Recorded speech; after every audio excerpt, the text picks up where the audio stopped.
Bueno, llegó el momento. Victoria, para mí es un placer poder tener esta conversación con vos. La estaba esperando. Estamos en una fecha muy particular, cerrando un año muy particular. Creo que, y mi propuesta es esta, nuestra conversación debería ir recorriendo un poco la historia, tu propia historia, pero también esta propia historia, la actual, la que vivimos y la que parece, para algunos, estar escrita hace un par de semanas nada más. Un placer tenerte, Victoria. ¿Cómo estás viviendo vos este presente, estos días? Bueno, gracias por invitarme a ser parte de esta iniciativa, muchísimas gracias.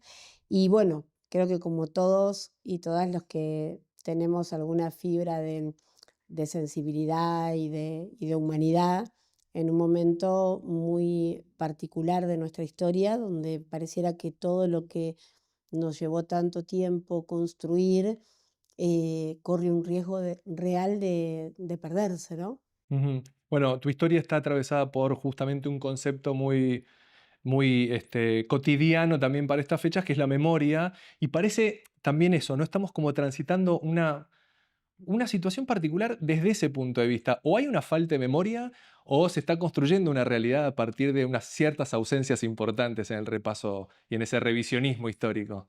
Sí, creo que estamos sí en un momento bisagra.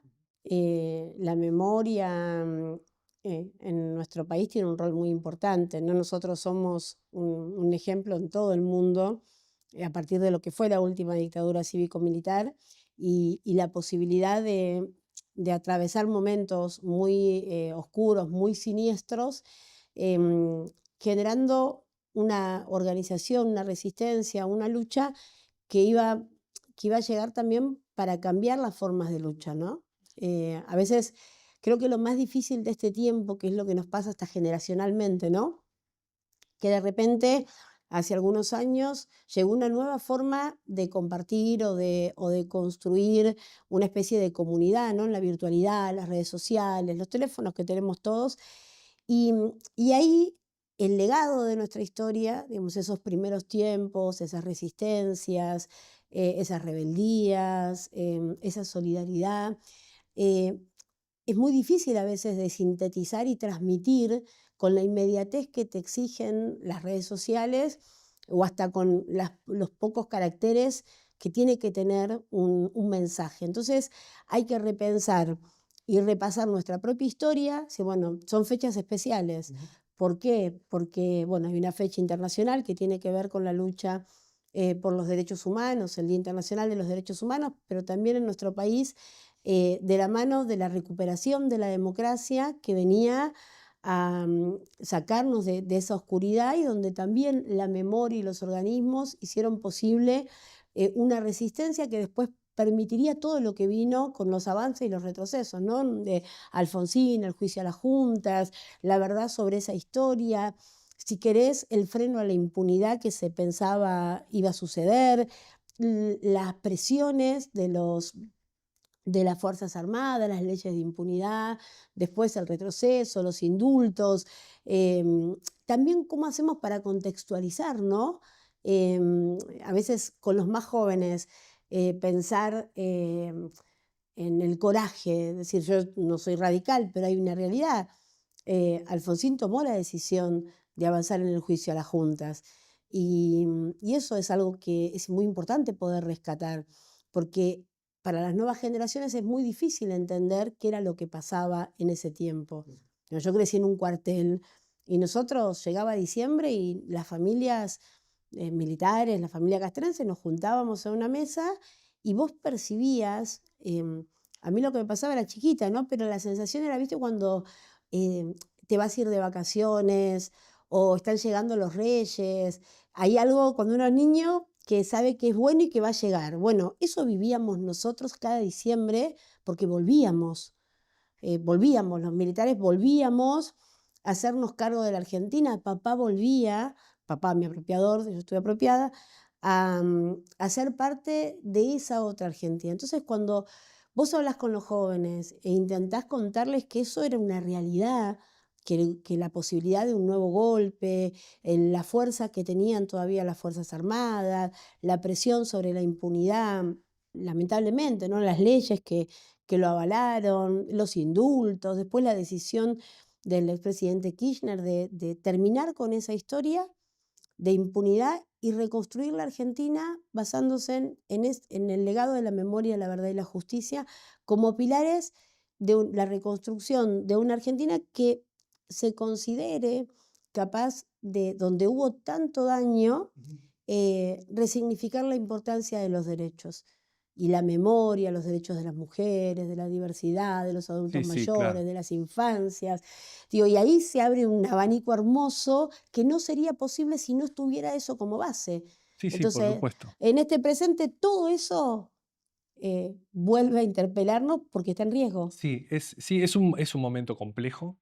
No estoy descubriendo nada, pero sí se está planteando algo diferente, distinto, rupturista total, que creo que por eso hay pocas herramientas para cómo abordarlo. Lo que sucede es que creo que la sensación que tienen muchos de ustedes de la lucha activa es cómo en tan poco tiempo se puede conseguir algo de alto impacto. Las redes sociales, evidentemente, este es un tiempo que eso está jugando muy a favor, la fake news, de qué manera vos motorizás un ejército. Mirá cómo encontramos palabras incluso que se encuentran.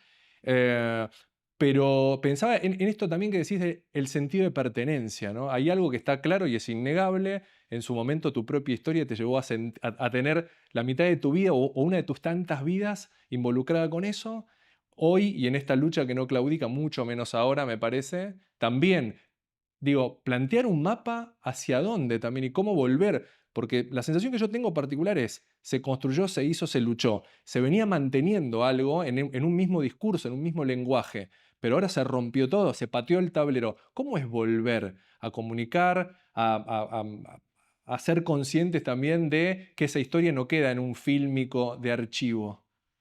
Sí, sí, un poco esto que planteabas, ¿no? Como, fíjate que la historia se repite y de otra forma. Entonces, sí hay un ejército distinto, no se viste de verde, pero sí hay un ejército que hace tiempo, el Plan Cóndor, las dictaduras en América Latina, la decisión de someter a todos nuestros pueblos para que nunca más pudieran reconocer su propia riqueza y su propia capacidad transformadora, peleando una economía mundial que nos tenía como, nada, solo los pueblos para ser sometidos, digamos, para quedarse con las riquezas y someternos.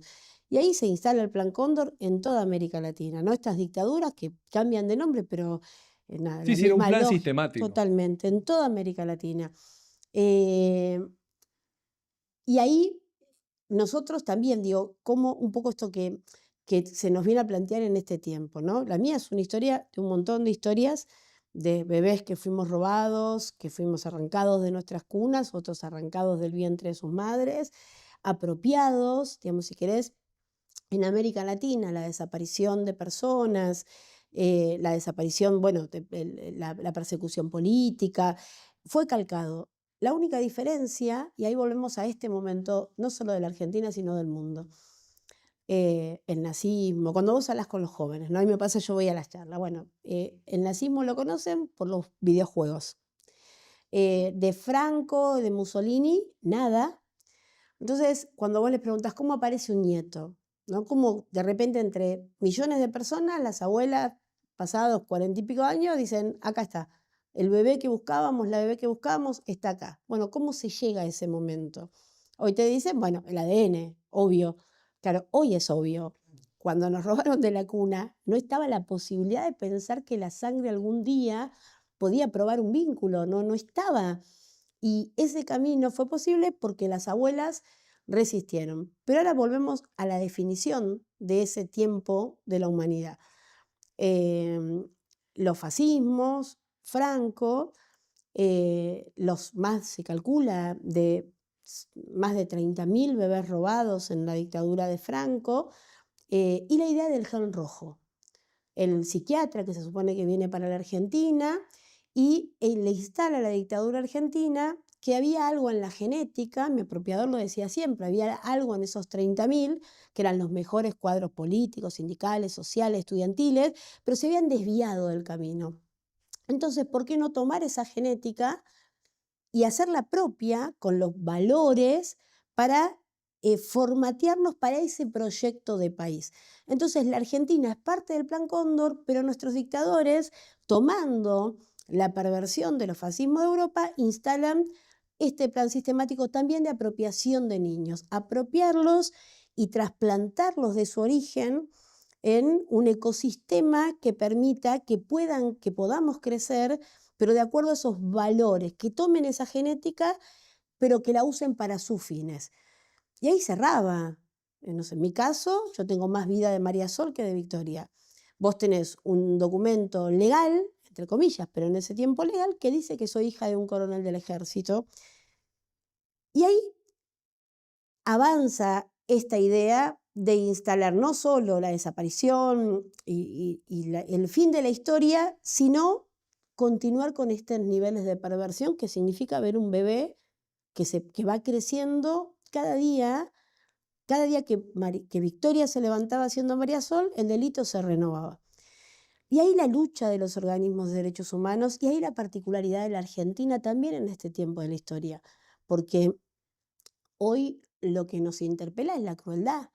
Y es cómo hago para explicarte que el nivel de crueldad es el mismo, pero que vos no ves el Falcon en la puerta. Y vos ves un Falcon, un tipo como el mío, mi papá, apropiador, de 2 metros, que baja con un fusil y rompe la puerta. Bueno, si hay algo que humanamente te dice, guarda, esto hace daño. Esta vez encontraron, y no fue de golpe, hace mucho tiempo, se viene instalando una nueva forma de instalar un nuevo plan Cóndor en América Latina. Entonces, ¿qué hicieron? Lo que hizo la dictadura, te haces en su momento de los medios de comunicación, que ahora mutaron en estas redes que ni siquiera están reguladas. Entonces, hay una mutación de algo que ya de por sí era muy malo, por lo tanto va a ser mucho peor, que va construyendo una comunidad que va habilitando el odio, que es imperceptible porque vos lo otro lo ves, vos ves el auto, ves el operativo, ves el impacto de la bala, ves los cuerpos, esto no lo ves. Y de repente se va allanando un camino. Entonces, veníamos con un proyecto de país que ponía como base los derechos y la vida, que amplió, y viene un modelo neoliberal que dice, al principio, mira, yo vengo con globos a ofrecerte que no vas a perder nada, pero que además vas a ser feliz. Che, si cambiamos y decís, bueno, sí, cambiar hace un montón que venimos con esto, probemos. Hace lo que hace el neoliberalismo siempre, ¿no? Toma deuda, saquea, y la población dice, no, guarda, yo no quería esto. Yo quería cambiar para mejor y no se dio. ¿Dónde crees que se da cuenta de... ¿Cuál es el En la clic? billetera, Ahí, en el no le dio. bolsillo, en el Terminó bolsillo, no dando. el órgano más sensible. Pero porque ahora también hay como un discurso que tiene que ver con eso, ¿no?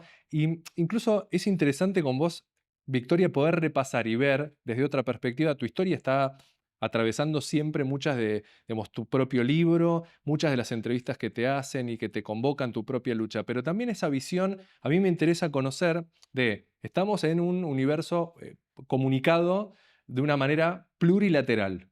Y esas redes sociales que construyen una verdad también hacen que pensar en hoy tener referentes de la primera plana política que reivindican aquello que vos, digamos, o sea, lo perverso tiene que ver con que ya no hay una verdad invisible como la que planteas. Hay una realidad que dicen, yo soy así, lo planteamos así, vuelve esto y se naturaliza y creo que es todavía más duro. Claro, porque previamente alguien allanó el camino, alguien corrió el límite. Y vos fíjate por dónde viene que ahora Milei lo reafirma. El primer funcionario que dice que no son 30.000 es el ministro de Cultura de la Ciudad de Buenos Aires, Darío Lo Pérfido. Él es el primero que cuando asume Mauricio Macri plantea que no son 30.000. Al principio hubo una especie de Sí, escándalo, un debate. ¿cómo puede ser? ¿Qué está pasando? Que alguien toma la definición de correr un límite. Y después se habilita esa discusión, si son más, si son menos, si cómo se hacía, qué pasó en ese tiempo, alguien corrió los límites, la lucha por los derechos de las mujeres. Bueno, los que odian a las mujeres, a la diversidad, o sea, a las personas con discapacidad, los que odian, claro que entre nosotros, la mayoría de las personas con muchas limitaciones, las tenemos todos, no somos seres odiantes. Digamos, yo creo que estoy convencida de que la mayoría de las personas somos buena gente. Digamos, yo tengo 25 años de mi vida, como te decía, más vida de María Sol, y si vos escuchabas a María Sol, era un ser del mal, pero yo no era mala, yo soy la misma persona. A mí me habían enseñado que ese mal era lo bueno, lo normal, que nosotros estábamos del lado del bien. Entonces, en estas nuevas formas, digo, y en nuestras historias de imponer, nada, de imponer la máxima expresión, si querés, de perversión, que tiene que ver con los niños, y perpetuar eso en la construcción de su propia identidad, de quién sos vos, y hacernos parir hijos con una identidad que no es la propia, y ver que nuestros hijos abrazan a sus abuelos, pero en realidad mataron a sus verdaderos abuelos, y explicar lo que no tiene explicación, porque no tiene explicación, porque manejan niveles de crueldad que los que no somos crueles no podemos explicar. Total. Nos dejan un escenario, pero después viene siempre como este ejercicio que por eso yo siempre pongo en valor a las madres y las abuelas, pues es la perversión, la construcción del odio, la derecha internacional de vuelta en Europa y en todo el mundo creciendo y redoblando la apuesta en cuanto a la anulación, el elemento a eliminar, lo que tiene que dejar de existir para que yo brille, los algoritmos de las redes sociales, las nuevas comunidades. ¿Quién corrió el límite para que hoy en la Argentina gobierne alguien que literalmente ya se jacta de no negar la historia, sino reivindicarla? Entonces, en realidad parece nuevo, pero es muy viejo. Sí, Digamos, sí, claro. es la eterna discusión. Lo que pasa es que los elementos que se utilizaban para comunicarlos no eran tan ágiles como ahora, entonces es más difícil reconstruir la historia. Pero la discusión en definitiva siempre es la misma. Si querés, de los que nos quieren imponer un modelo de sometimiento y los que queremos luchar por ser libres, los que odian y los que amamos, digo, los que creemos y defendemos la dignidad del ser humano y los que entienden que el otro tiene que dejar de existir para poder existir. Todo esto manejado, sí, claramente por gente que sabe Sí, mucho, hay como un diseño de realidad también. totalmente, Digo, tremendo. están quienes tienen esa capacidad y además quienes están encargados de diseñarla. Digo, hoy hay espacios de comunicación oficiales o extraoficiales y también nuestra propia historia. Porque estaba pensando en esto, en el concepto de verdad y de la realidad. Vos tuviste en este también, en esa cosa dual de tus propias vidas, una construcción incluso discursiva o sea, por encima de esconder una verdad, fue construir una mucho peor, que fue, digo, esto de tu nacimiento, cómo fue, las circunstancias, todo el color que tuvo, el sonido. O sea, lo que te contaron a vos en tu propio relato tuvo que ver con una verdad ampulosa, o sea, generada por demás. Es así, fue así. Sí, sí. Y yo creo que en este tiempo de tanta crueldad, a mí siempre me ayuda mucho y es lo que uno siempre intenta, nada, copiar. Por ejemplo, las viejas, las abuelas, hacían todo el trabajo de investigación, iban, nada, la pasaban muy mal, pero después había un día en el que se juntaban, tomaban té, café, café con leche, masitas, y se reían mucho de cosas, aún en el medio de ese infierno. Encontraba en ese momento Encontraban el de momento refugio, ¿no? y eso les permitió sobrevivir a todo eso, ¿no?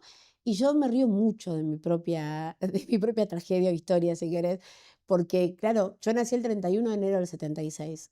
Habían secuestrado ya a mi abuela, la mamá de mi mamá, mi abuela Brigia, mi tía Lucía, y mis papás se habían venido para Buenos Aires. Ellos son de Salta. Eran. Yo nací el 31 de enero del 76 con mis papás en libertad. Me ponen Victoria, Hilda Victoria me llamó, Hilda por la primer compañera asesinada en Tucumán. Y bueno, y Victoria porque la Victoria estaba a la vuelta de la esquina, ¿no? Mi familia paterna, mi abuelo, le manda a mi tía Susi, la hermana mayor de mi papá, a llevarme. En esa época, ahí es cuando uno habla con los chicos y les explicas que en esa época no había ecografías, así que había que esperar que uno naciera para Claro, saber si éramos obvio. nena o varón. Mi papá era morocho, mi mamá era rubia y de ojos azules, por lo tanto había que esperar que naciera para saber si me parecía a mamá o a papá. Bueno, mi tía Susi está en mi nacimiento y dice que nació Victoria, que soy una beba morocha, Hilda Victoria, una beba morocha, y tengo las manos grandes como mi papá, la boca de mi papá y el lunar, lunar grande en la rodilla izquierda. Desaparecemos y ahí empieza un camino, ¿no? El de mi familia, 2000 kilómetros, mi abuela secuestrada, detenida, mi tía, mis 2 tíos desapareciendo, mi tía Juana y mi tío Pedro desapareciendo en Jujuy, mi abuelo, trabajador rural, cada vez que lograba juntar algo de dinero para pagarle al abogado los habeas corpus, desaparecían al abogado que presentaba los habeas corpus antes de que lo presente. Era una catástrofe. Mi familia paterna, ferroviarios, gente maravillosa, trabajadora, pero a 2000 kilómetros de distancia, en una época en la que había que esperar las cartas, y si vos lees las cartas de mis abuelos son una maravilla. Entonces hay una vida de Victoria que desaparece por un tiempo o que queda en un escenario donde la familia empieza a intentar hacer algo sobre algo que no existía. Desaparecimos, nos tragó la tierra. Entró el ejército y no se sabía más nada. Había una casa, pero tampoco se ubicaba mucho. Y empieza la vida de María Sol. Digamos, mi apropiador, mi papá apropiador, es el responsable del operativo que nos secuestra. Entra a casa, dice que ve una beba, que hay disparos, que saca un bebé de la bajomesada y que al bebé, que él se queda conmovido porque al bebé le sangraban los oídos. Yo tengo perforados los tímpanos desde siempre, le sangraban los oídos y no parpadeaba. Entonces él se queda con que hay un bebé que está muerto. Cuando él me ve, lo primero que le dice a mi apropiadora es que lo primero que pensó cuando me vio es que estaba muerta. Y le dice que soy un varón. A los días le va contando que el bebé está vivo, que el bebé está bien, que el bebé va creciendo, hasta que llega el día de ir a buscar al bebé. Van a buscar al bebé a la Brigada Femenina de San Martín. El comisario Horacio Sella recibe a Germán y a Mari, y ahí Mari se entera que era una bebé, no un bebé, porque yo tengo una hermana de crianza más grande, Mari quería un varón. De ahí Sella le dice que el que quiere el coronel Tetzlaff, la que quiere Tetzlaff es una nena. Pasamos a una salita, pasan ellos, yo ya estaba, pasan una salita y éramos varios bebés, todos hijos de desaparecidos. Ahí ya nos cuidaban monjas. Mi apropiadora me cuenta que la monja que la recibe era de una comunidad irlandesa, preciosa, pelirroja, porque Mari te daba todos esos Los detalles. todos detalles de los cuales uno después se ríe mucho, ¿no? Para no llorar, Sí, sí, porque claro. tenés que intentar, tomarte las cosas de otra forma. Mari me cuenta que ella era, bueno, pelirroja, preciosa, con pequitas y ojos grises, que los bebés estábamos todos impecables, solo que yo estaba pelada de estar apoyada en la cuna. Viste que hay bebés que cuando están mucho tiempo en la cuna no te crece el pelo, entonces tenía pelo, pero me faltaba el pelo donde estaba la cuna. Y que la monja le dice si no quiere un varón rubio de ojos azules que va más al tono con la pareja, porque Hermann Tetzlaff era alemán, ella era blanca, y ella me dice, para que estés orgullosa, tu papá dijo no, la negrita es mi hija, y a partir de ese momento te llevamos con nosotros. Dice que hicimos y que la monja, que ella le dice que me tiene que criar con valores para que no sea subversiva como mis padres, y la monja les dice que me tienen que criar cristiana para que no sea subversiva como mis padres. Hacemos unas cuadras, me sacan toda la ropa, ella me dice, te sacamos todo, tiramos todo a la basura, porque no queríamos nada que te recordara tu pasado. Y me bautizan en Campo de Mayo. Y ahí ella me dice, me bautizan en Campo de Mayo y ahí yo soy persona. Cuando a Victoria la bautizan en Campo de Mayo, limpian esa sangre sucia y soy persona. Y cuando yo tenía dudas, porque hay cosas que no tienen explicación y que ya no me importa qué dicen los psicólogos, no me interesa, yo sé lo que sentí. Yo nunca tuve dudas de que era hija de mamá y papá, lo que sí no me parecía nadie. Pero no me importaba porque había un abuelo, Erwin Tetzlaff, el papá de Hermann.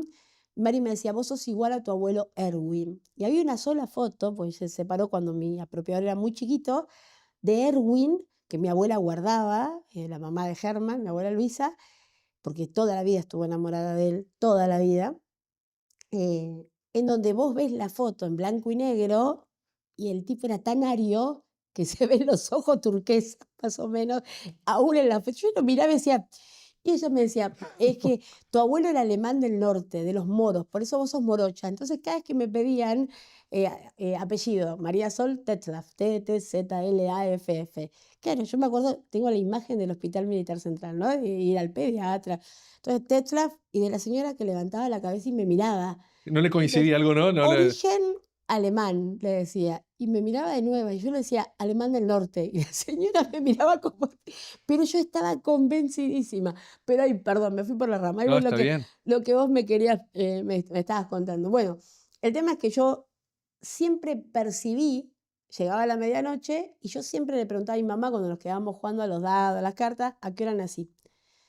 Porque a mí había algo que era como, viste, como te contaba antes en el cuartel, perdón, en el Distrito Militar San Martín, que percibía que venía algo bueno, que sería el golpe militar, ¿no? Que volvíamos. Bueno, yo cuando llegaba a la medianoche, siempre que hablo con los chicos, era como cuando estás jugando a las escondidas y te van a encontrar, viste, que te da como cuando sos Sí, sí, sí. chiquito, como un hormigueo, como Claro, es una, una sensación en una el cuerpo. sensación rara en el Sí. cuerpo que te llama, y la primera pregunta siempre, pero era muy chiquita, es: ¿a qué hora nací?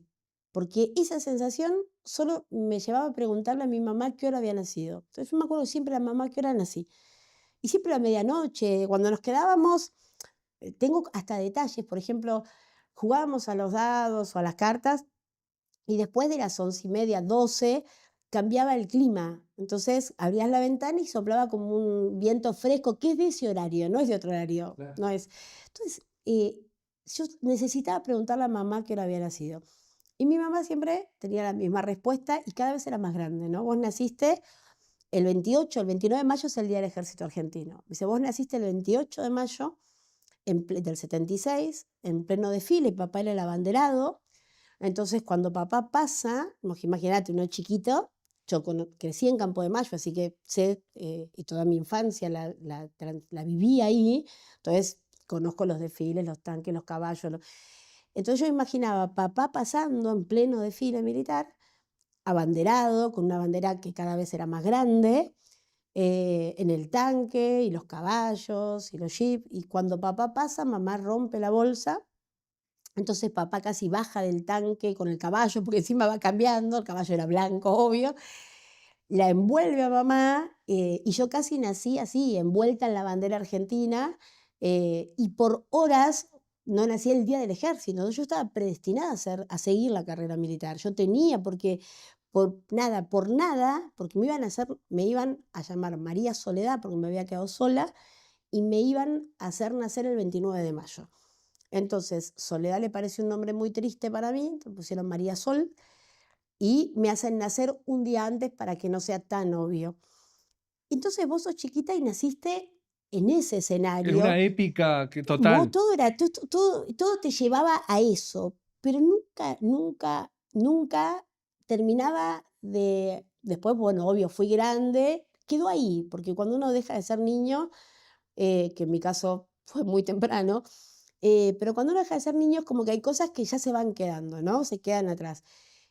Pero siempre, siempre tuve eso, y cuando aparezco no le creía a nadie, ni al juez, ni a las abuelas, las odiaba con la vida, las detestaba, pero me acuerdo que me dan el expediente, el informe del banco genético, que era una carpeta así con todos los cruces, letras, que es un lío. A mí no me importaba nada porque el banco era mentira, todo era mentira. Hasta que le pregunto a la secretaria del juez, ¿a qué hora se supone que nací? Y me dice, mira, no tenemos tu partida, pero tu familia dice que naciste a la madrugada. Y vos sabés que tardé, porque claro, yo nací, mis papás desaparecieron, mi tía murió, mi tía Susi, y después no había nada. Y tardé un montón de años. Yo tuve mi partida de nacimiento hace, creo que 4 años. Nada, yo te puedo decir, me llega por correo, porque buscamos mil formas, viste que a veces hay que empezar por el principio. Mil Sí. formas, mil, por acá, por allá, no había respuesta, no había respuesta, porque nací en el hospital israelita, el hospital había cerrado, mi mamá tenía un nombre que no era el suyo, pues estaba en la clandestinidad, era un lío. Entonces un amigo me dice, mira, ¿por qué no mandás el trámite así, normal? Y ya no pasa, lo mandé pero sin esperar nada. Me viene mi partida de nacimiento, nací 12:30 de la noche. Pesé 3,5 kilos. Digo, cosas que son una pavada, pero para mí era saber, nací por parto normal, Es un nací por montón. cesárea. Es un Es un montón, montón. es un montón. Y responde un montón. Y todas esas cosas que te vienen cuando sos chiquito, que son como recuerdos, eran tan profundos. ¿Desde qué punto nos paramos para entender a la memoria y cuándo arranca, digamos, dónde están esos archivos. Yo leía también en tu libro y repasando un poco tu historia que a mí me pareció realmente muy, muy, muy sorprendente, porque creo que todos nosotros en algún momento tenemos esas sensaciones de las cuales hablas. No sé si son intuitivas, si tienen que ver con percepciones, con hasta en sensaciones físicas, pero hay algo en la memoria que te lo dispara, no sé, un perfume, un olor o algo en particular. Y en el repaso de tu historia, digo, también vos te fuiste encontrando con cosas que por ahí estaban difusas, pero era cruzar una puerta y decir, yo pertenecía, algo te lo activa. ¿Es así? ¿Esa sensación la has tenido? Sí, claro, vos sabés que, y aparte lo maravilloso, digo, te reitero, mi historia es una de un montón. Em, pero tiene que ver con nuestra historia, digo, con nuestra historia como país, porque en realidad la identidad de los bebés estaba en la identidad del pueblo y el futuro de ese pueblo, ¿no? De desconocerse, de no encontrarse, de tener un millón de preguntas, porque además, en definitiva, si vos no empujás para salir de eso, terminás como encerrado o en la bronca o en el dolor, en cuestiones que no están buenas, ¿no? Que si querés son las que hoy nos gobiernan, ¿no? Vos tenés como dos formas de superar el trauma, o reconvertirlo, o reconvertirte y tratar de sacar algo bueno aún de situaciones que no están buenas, porque también a mí me secuestraron, me apropiaron, me pasaron cosas feas, pero un montón de gente en la vida le pasan cosas feas. La dictadura dejó a millones de personas sin nada, sin la posibilidad de tener un sueño, una casa, dignidad, salud, digo, lo mío, lo nuestro, sí, es muy puntual por la perversión pero después para abajo hay un montón de gente a la que en la vida le han pasado cosas duras, feas, dolorosas, y que sin embargo trata de ser mejor persona. Trata de que todo eso le sirva para reconstruirse desde como una herida, ¿no? Una herida profunda, y sí, duele, hay que limpiarla, hay que desinfectarla, y sí, deja marca, claro que sí. Sí. Y algunos las mostramos, no hay problema, porque también poder haber podido sanarla, no significa que no esté ahí, que no duela. A mí viejos me duelen siempre. Sí, sí, claro, creo que si cada uno de nosotros nos ponemos a contar nuestra propia historia, ese revisionismo, vas a encontrar todos esos contrastes, el dolor presente siempre, la felicidad que siempre es muy fugaz, es un ratito, Sí. pero pensaba Pero en uno se esto, abraza de eso sí, también, ¿no? Como y te que mantiene en pie. y claro, y además tiene sentido, porque, o sea, yo hace muy poquito, un poquito por los años, encontré mi casa, la casa que no está en el libro, porque cuando lo escribí todavía no la había encontrado. Y fue muy loco, porque yo sabía 5 cuadras, la verdad es que nunca me puse a buscarla porque es no soportaba otra frustración, digo, otro dolor. Decir, bueno, ya está, yo sé que eso sucedió en un lugar X. Y unos abogados, por eso digo, si vos, es como, si vos pones en un mapa o en la pared todos los actores, digamos, las madres, las abuelas, pero a partir de ahí el equipo forense, los genetistas del banco, los abogados de derechos humanos, si vos ves cómo eso se ramifica Ujú. con tantísima gente tan valiosa que nunca deja de buscar y de luchar bueno, dos abogados, Pablo Yonto y Aníbal Natiuk, me dicen, pasame los datos que, bueno, o sea, me insistieron tanto, digo, lo que sé está acá, que está en todos lados, lo mismo, empezaron por el principio. Fueron y estaba registrada, mi papá había inscrito la casa. Así que la encontraron y efectivamente estaba a 5 cuadras. Me lo había dicho mi abuelo, lo había dicho mi abuelo en la denuncia de la CONADE y me lo había dicho mi apropiador un día que pasamos por la autopista cerquita de ahí. Me dijo, mirá a la izquierda que a 5 cuadras, más o menos 5 o 6 cuadras, estaba tu casa. Después él cae preso, yo nunca le pregunté a él tampoco, para no incomodarlo, no es que no le pregunté, yo lo quería tanto que no quería incomodarlo, era lo que él me iba diciendo, sí yo lo tomaba, digamos, soy una esponja porque tengo mucha memoria, pero nunca quise incomodarlo, porque realmente yo lo adoraba, lo amaba con mi vida.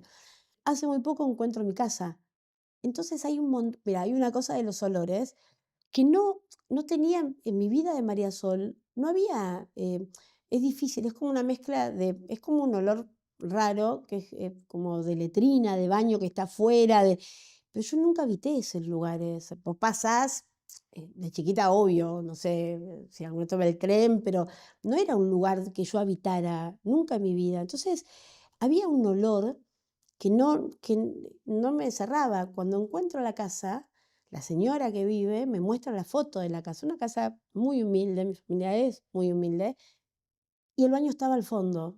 La señora al lado me cuenta la noche del operativo que sale al baño y que cuando quiere volver a la casa, que estaba pegada a la nuestra, le agarran el pie, uy, me quedó el reflejo, le agarran el pie y le muestran un fusil y que se calle. Entonces la dejan entrar porque estaban en la parte de atrás de nuestra casa para meterse. Eh, y cuando ella me habla del baño afuera, entonces yo habité un lugar que tenía un baño que no son los baños que después conocí toda mi vida. Había olores de humedad, que tenían que ver con ese primer hogar que fue mi hogar, con mi mamá y mi papá. Pero además, el equipo forense encuentra el cuerpo de mi papá en Uruguay y como identifican a papá, empiezan a identificar e intentar recuperar todos los cuerpos que esa semana aparecieron en Uruguay. Fueron 8, me parece, 7 u 8, y los repatriamos a todos. Aparece papá, las abuelas me encuentran a mí, yo dono una gotita de sangre, una, del dedo gordo, y el equipo forense con esa gotita de sangre encuentra cruzando el río de la Plata los restos de mi papá, que estaban en el cementerio de Colonia. Yo fui hace muy poquito a verlo de vuelta, el lugar donde estuvo mi papá, porque en un momento intentan, y de hecho lo han hecho con otros cuerpos, remover los cuerpos y ponerlos en un osario común. Y hay un grupo que se resiste, porque sabían que eran desaparecidos, y defiende que no se muevan. Y por eso el EAFE identifica a mi papá, porque hubo un grupo de gente que yo no conozco, que hace muchos años se plantó y dijo, no los muevan porque algún día, y de hecho hay una leyenda en su tumba que dice que aunque no sepamos tu nombre, hay un pueblo que te reconoce, digo, vos entendés cómo vuelvo a los hilos, digo, y perdón si me voy por las ramas, pero hay una cuestión de crueldad, de muerte, bueno, de tortura, de sometimiento, de apropiación, de eliminación de toda dignidad de un bebé, digo, está todo el horror plasmado, explícito en nosotros y después para todo nuestro pueblo. Pero después hubo eh, otra lucha que tiene como base, no sin dolor, no sin bronca, pero tiene como base el amor. Y vos fíjate la capacidad destructiva del odio, que sí es enorme, pero vos fíjate la capacidad enorme del amor de las madres y abuelas por sus hijos, en esos hijos por una lucha y por los nietos. Y la decisión, el deseo decidido de no resignarse nunca. Total. Pensaba en eso, no claudicar, porque pensaba cómo puede haber mutado también esa búsqueda. Al principio, lógicamente, con la esperanza de encontrarlos. Va pasando el tiempo y en causas más chiquitas por ahí o no tan grupales, porque es otra de las características, ¿no? Ese abrazo y poder ir todas juntas a encontrar esa verdad o por lo menos ir descubriendo un poquito más qué pasó, dónde están. Y hasta el día de hoy recordando, pero pensaba en esto, ¿no? Recién hablabas de frustración y no sé por qué se me vino a la cabeza pensar, vos a tu papá lo encontraste de alguna manera, a tu mamá no. Todavía el día de hoy, ¿es algo frustrante? Digamos, ¿es algo que es como una cuenta pendiente? ¿Queda esa sensación de "¿Y qué pasó?"? No, sí, claro. No sé si la palabra es frustrante. A ver, uno vive con un dolor en el medio del pecho siempre, claro que sí, que son tus viejos. Y aparte, tenía 18 años, una niña, claro que sí. Sí, sí. Yo siempre intento, por eso digo, como darle sentido a la memoria. ¿Qué sentido tiene que hablemos ahora de esto? Como viene, digamos, este gobierno, ¿no? Te plantea que no son 30.000, que todo es una mentira, que de hecho hasta merecían estar muertos. Entonces, frente a tanta brutalidad, ¿cómo uno se replantea, bueno, qué sentido tiene la memoria? Y ahí es donde la búsqueda de mi mamá le vuelve a dar sentido a todo, porque yo la veo a mi vieja cada vez que voy a una escuela y veo los rostros jóvenes de adolescentes que tienen que soñar. A mí el otro día iba a una escuela y les preguntaba a los chicos, chicos, em, ¿qué quieren estudiar? Y el silencio es tremendo. no, que nadie les robe la posibilidad de soñar que van a construir su futuro. Ustedes lo van a construir. Mi vieja era pobre de toda pobreza y nada, y salía, a lo poco que tenía lo compartía porque, digo, me parece que este tiempo de tanto horror, digo, que nos tiene a veces como medio choqueados, ¿no? Un golpe y es un golpe y es otro golpe y es otro golpe tiene que interpelarnos para que podamos hacer pie en algunas cuestiones importantes. En la búsqueda, yo sé que si mi mamá estuvo en el mismo vuelo que mi papá, o en algún vuelo anterior o posterior, y si el destino final fue el río, y sí, seguramente nunca pueda encontrarla, pero yo nunca voy a dejar de buscarla. Y están mis hijos, tengo un nieto, tiene 6 años. Mi nieto llega a casa y le da un beso a la foto de su abuela. Digo, sí, claro que sí. A ver, no me frustra, al contrario, me lleva todos los días a encontrarle sentido a eso. Y digo, en los jóvenes y hoy particularmente en la gente que sufre mucho. Digo, que tiene problemas de salud y que no puede tener sus medicamentos, a los adultos mayores que no pueden, como antes, tener su tiempo, su espacio, su casa, sus medicamentos, comprar algo a sus nietos. Digo, la encuentro a mi vieja en la lucha eh, por velar por los derechos de aquellos que hoy necesitan ser abrazados, como mi mamá estaría abrazándolos hoy si estuviera. Claro, total. Sí, y este presente que con esa perversidad también que arrastra de que volvemos al principio, a las claras de si no tienen, si no pueden, si se enferman, es la ley de la vida, tienen que salir como se puede. Hay una cuestión muy, muy, Una muy economía de difícil. descarte. Sí, no, total. Quiero ir también a otra cuestión que conversando con vos se me despertó, que es esto de cuántos somos del entorno y de la construcción del relato. Hablando de eso, que siempre fue, ¿no? En el último tiempo se atacó el concepto, ¿no? El relato que, si lo pensamos desde el punto de vista de la leyenda, del revisionismo, vos sos tu historia porque te la han contado, porque si no la perdías. Y porque fue sonando el teléfono, porque fueron pasando cosas. Ahora, ¿en algún momento te imaginaste qué hubiese sucedido si, o sea, vos lo contás, hubiese sido esa Sol, pero Un ser del mal. Digo, gracias a Dios no siguió esa mutación porque no sé lo que sería hoy en este contexto. podría haber no pasado. Eh, a ver, que iba a ser, yo creo que hay algo, sí, claro, podría no haber aparecido y podría estar haciendo lo mismo, pero del lado del mal.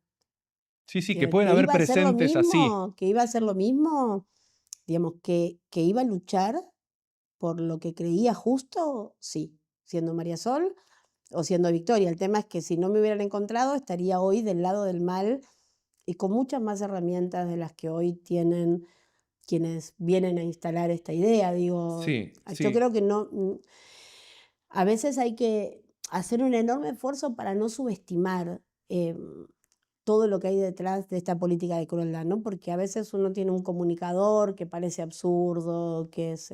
nosotros tenemos un problema y es que nuestra derecha es muy bruta.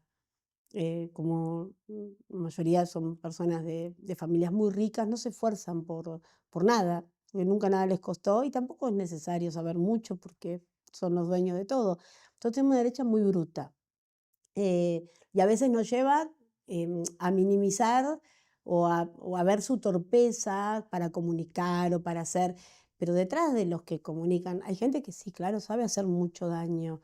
Tenemos a mi apropiador, mi apropiador que participó en más de 1000 operativos, que mató a muchísima gente, que secuestró a muchos niños y que no cayó de un meteorito. A mi apropiador lo formatearon para hacer lo que hacía. Y él estaba convencido de que estaba haciendo lo mejor para la patria.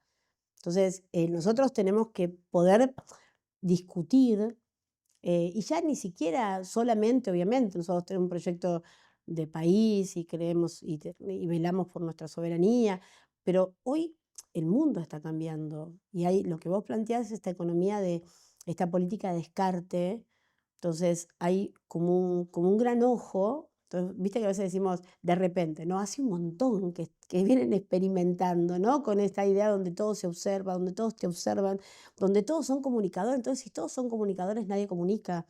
Digamos, fíjate cómo todo en estos años fue cambiando y nosotros no lo pudimos ver porque nosotros somos distintos, claro que sí.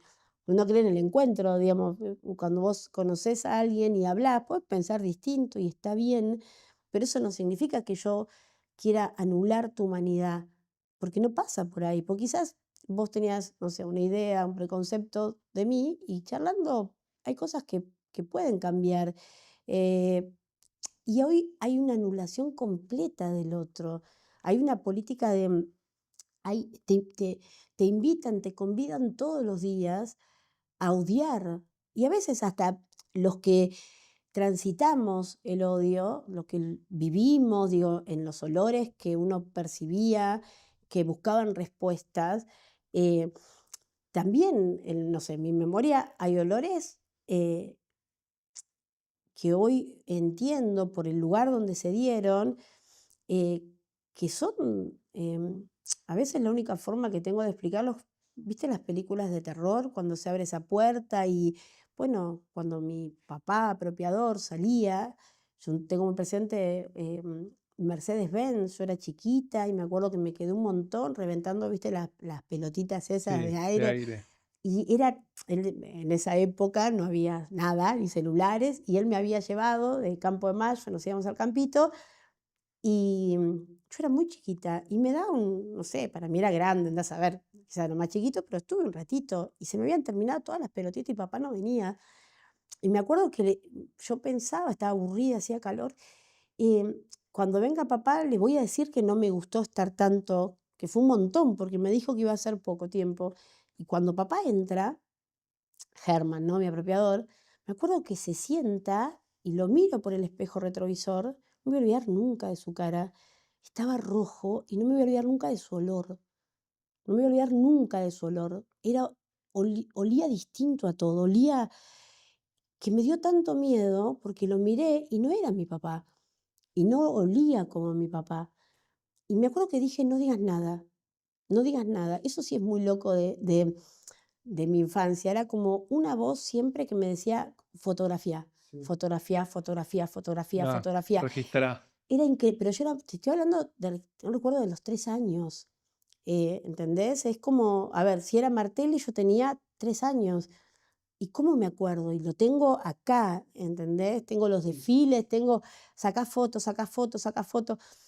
Digo, esa vida yo la habité.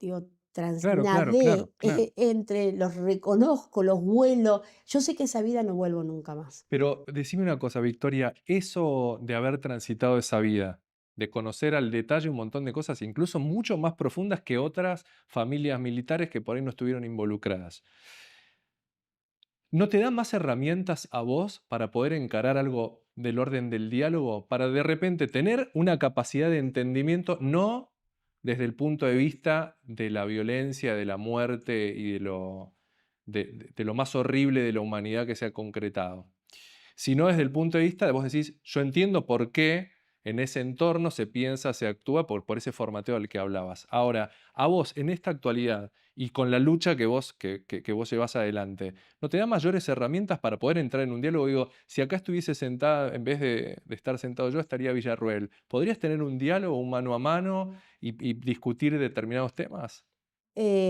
Uno tiene más herramientas, claro que sí. Es cierto también que uno está atravesado ya por otra vida. Eh, Uno siempre intenta, yo trato siempre de ser cuidadosa y respetuosa. Digo, y quizás, no sé, Villarruel es otra cosa porque es alguien que abiertamente reivindica algo que uno nunca, ya hay límites que no, que es imposible que haya un punto medio. Sí, el ejemplo lo doy por la envergadura y por esto mismo que Sí, decís, ¿eh? sí, a ver, para discutir cuestiones, sí, por supuesto, y quizás con mucho más argumentos, porque a mí me ha tocado transitar otros lugares que seguramente Victoria, porque sí tenía un papá propio, no, Ujú, no sé, lógico. el campito, jugar donde estuvieron tus papás, desaparecieron 5.000 personas, porque encima el cuartel, el regimiento donde estaba mi apropiador está frente del campito, está muy cercano al campito. Entonces, mientras esa nena jugaba, a metros estaban torturando personas. Mira, digo, vos fíjate cómo todo funciona. Yo me di cuenta de eso hace 2 años. Mirá que estoy yendo hace añares a Campo de Mayo, acompaño, nuestra causa es ahí. Yo te lo juro por Dios, por mi nieto. En un momento con un amigo estábamos en una actividad, entonces un compañero empieza a hablar y yo estaba mirando, me acordaba del quincho, la pileta, y de repente digo, pará, ¿cómo que funcionó hasta el 82? Entonces yo estaba acá, cuando yo estaba acá, y claro, Vicky, vos entendés que hay cuestiones que uno termina, no es que uno lo procesó todo, para vos es evidente, sacar matemáticamente, sacar la cuenta y decís, y uno no lo transita, lo vive, y no lo incorpora.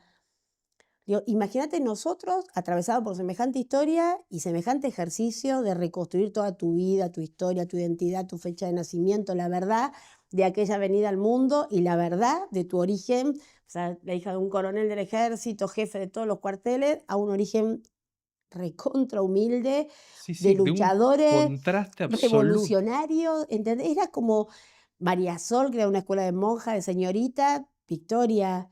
Digo, son 2 vías totalmente opuestas. Ahora, yo te mentiría si te dijera que no tengo, eh, que no me queda nada de María Sol.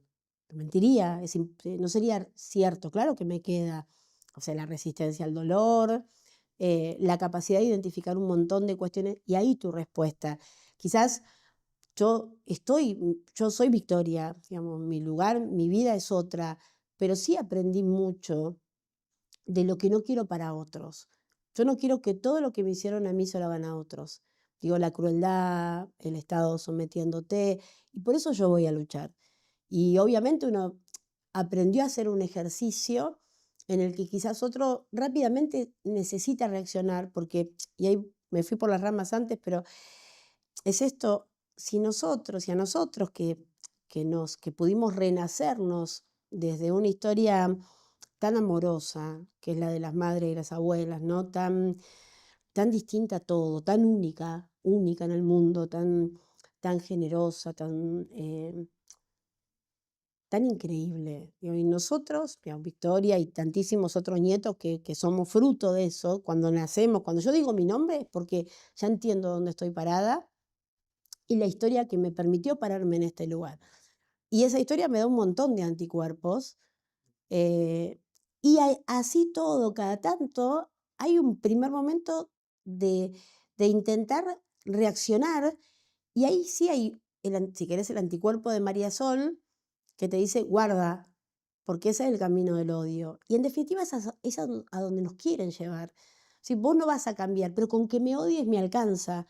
Con que tu energía esté puesta en odiarme, me alcanza, porque estoy anulando tu capacidad de construir desde un lugar distinto.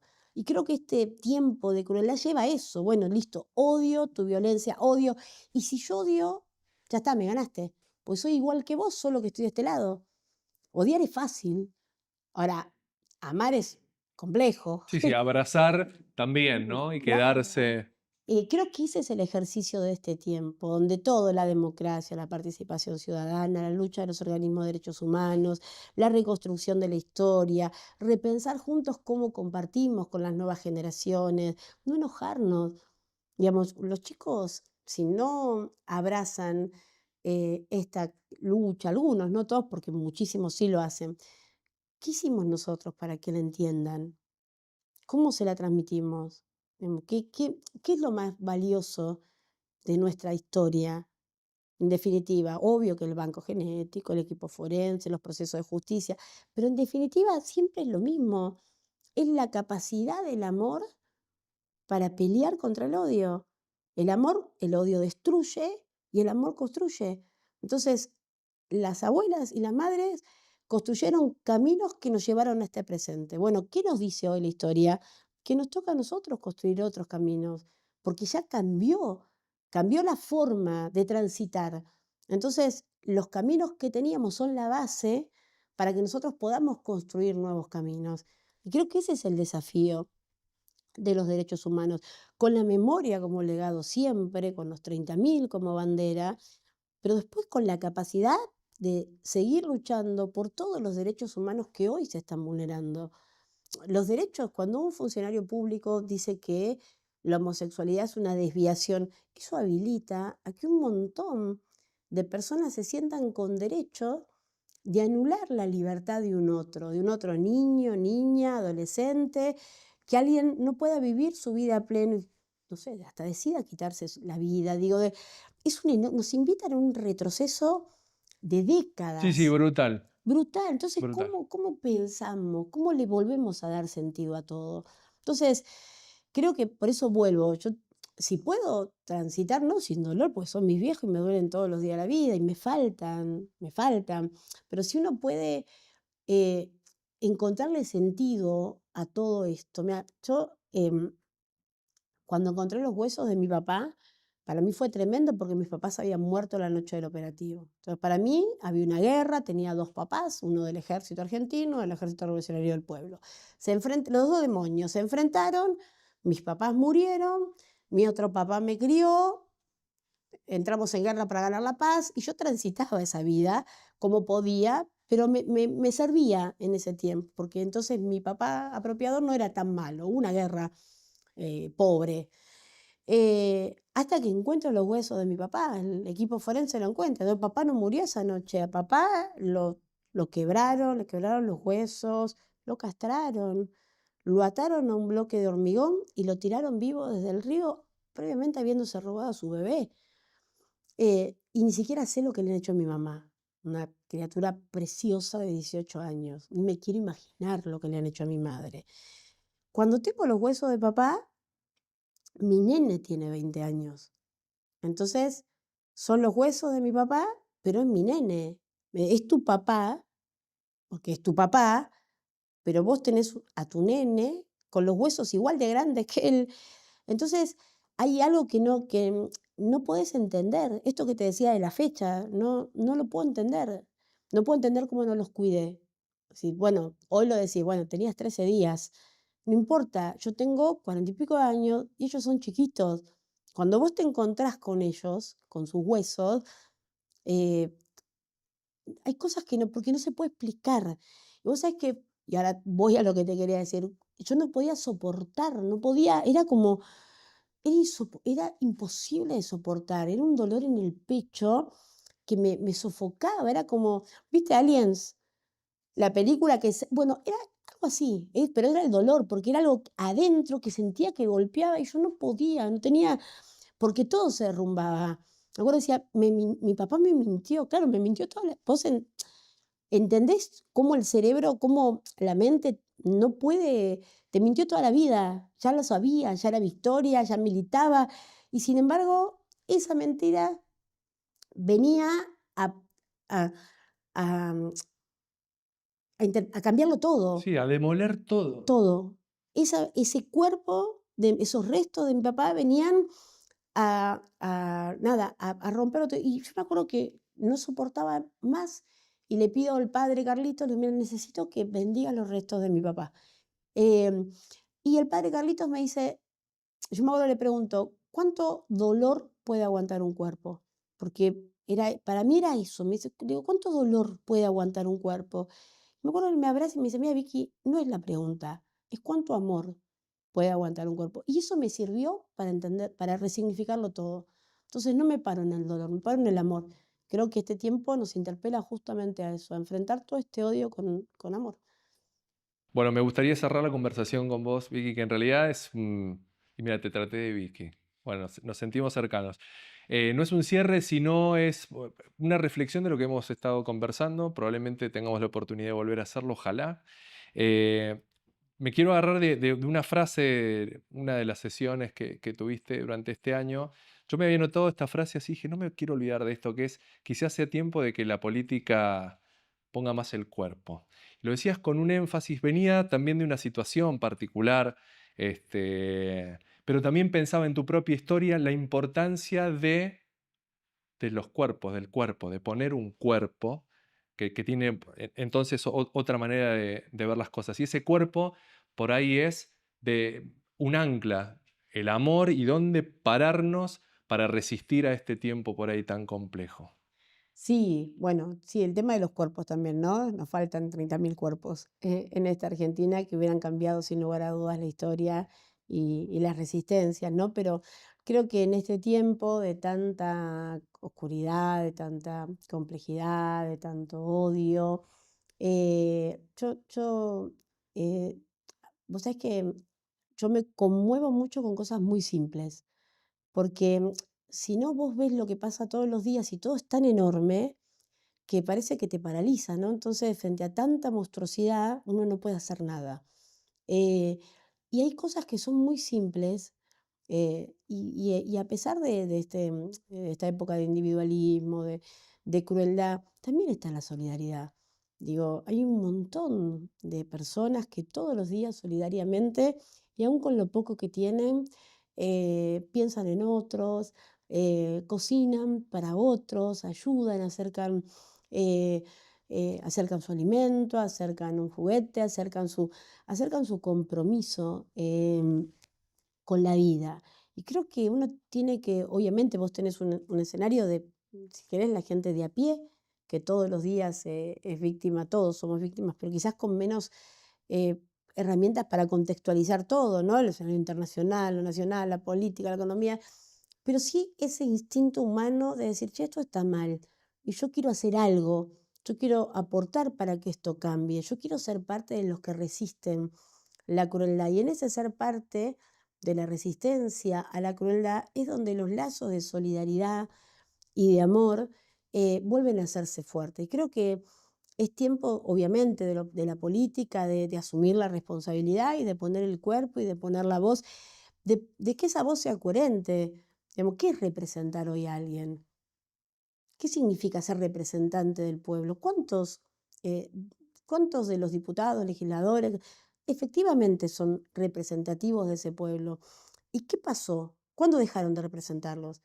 ¿En qué momento el pueblo también dejó de exigirle a ese representante que honre su lugar? Para entender este momento de la democracia, nuestra democracia, después de esta enorme crisis que nos va a tocar atravesar, tiene que repensarse y tiene que ser participativa.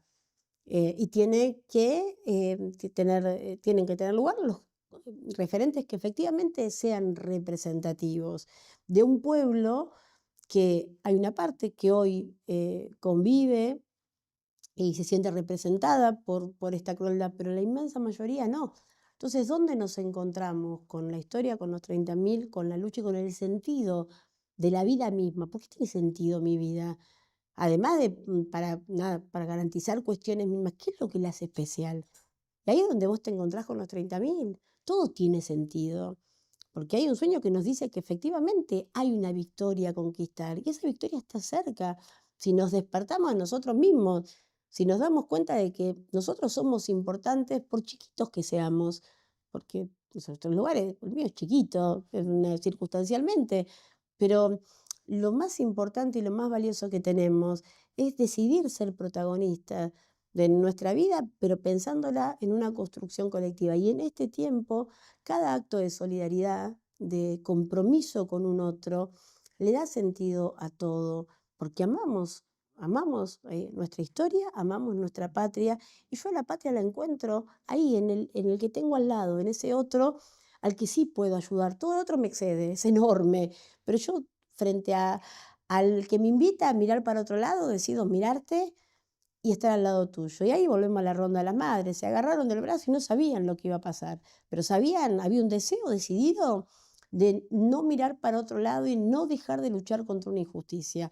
Hoy tenemos que volver a tener ese deseo decidido de luchar contra las injusticias y agarrarnos del brazo y salir a enfrentar a la crueldad, porque la crueldad y los crueles van a ser crueles siempre. Ahora, nosotros, ¿cómo vamos a hacer? Y creo que si ahí nos encontramos, todo vuelve a tener sentido. Y además el odio hace mucho daño, pero el amor tiene una enorme capacidad siempre de repararlo todo. Así que nos va a tocar trabajar un montón y Sí, sí, reparar sí. un Bueno, montón. ya es trabajoso reencontrarse con el propósito, ¿no? O Ujú. descubrirlo, el propósito de vida, que puede tener que ver con ese indicio. Gracias, Victoria, un No, a placer. vos. Gracias. Bueno, muy bien. Muchas gracias. Gracias.